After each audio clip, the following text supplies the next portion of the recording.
we're going to talk about Chapter 6 now, and these are the proprietary funds. So the last couple chapters we've been talking about the governmental funds, where we use modified accrual-based accounting. Now we're going to proprietary funds, which are kind of like running businesses. This is where your water department, your electricity department, where the kind of businesses that we provide are located. So we use regular old accrual accounting for those. So we're going to learn, I guess, remind ourselves of accrual-based accounting. Everybody in this class should be pretty good at it. Senior level accounting class. Prepared the fund-based statements, identify an activity.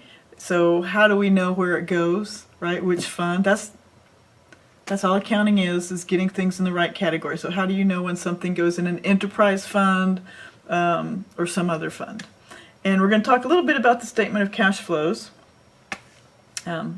So let's review these funds. So we talked about them originally back in Chapter 1 and 2 when we looked at those example statements. So proprietary funds, accrual-based accounting. We're matching revenues and expenses, and we're even using depreciation. The emphasis is on income measurement. So we want to see the revenues, less the expenses, and what's our new net position. All right. Typically, these funds don't have budgets that they record. Now, obviously, the water department has a budget, but it's not an appropriations budget that we're recording as transactions, because the water fund, the whole point of these enterprise funds is that they're generating their own revenues. They're self-supporting. They don't have these appropriations that they record in a budget. Certainly they have revenues and they're recording them, but they're not putting the budgeting stuff down in the books.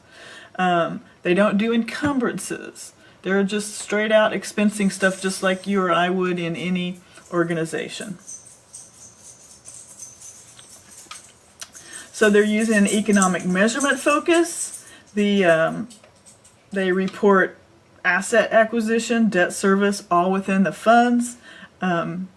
If a proprietary fund does a capital project, like say the water department invests in a whole lot of new water lines, the electricity company builds a new office building, something like that, that is going in the proprietary funds, not over in the general funds.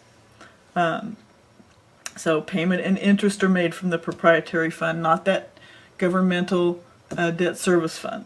All right, so those things we talked about last time, yes, the governmental funds have capital investment funds. They have debt service funds, but those are for general things. So those are for, like, they're not self-supporting. So like the police department or the city hall, right? So capital things related to that go in the governmental funds.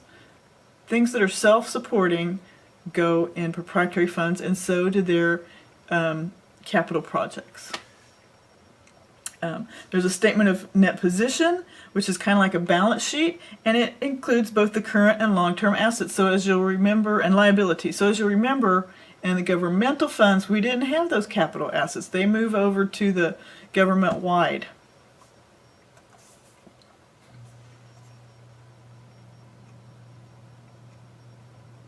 Okay, so there are, just like in a public company and you're doing the books for, we of course close the revenues and expenses. So those temporary accounts, the nominal accounts, they get closed, and the balance sheet accounts stay open. So assets and liabilities stay open.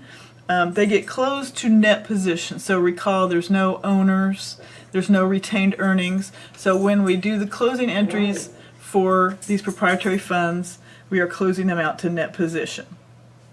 And net position, you may recall from page 33, as we looked at those, there's back in the previous chapters, it falls in 3 categories. So net position has 3 subcategories: net investment in capital assets, restricted, if there are any, and then whatever's not in a capital asset and not restricted is unrestricted. We just get a plug number for that.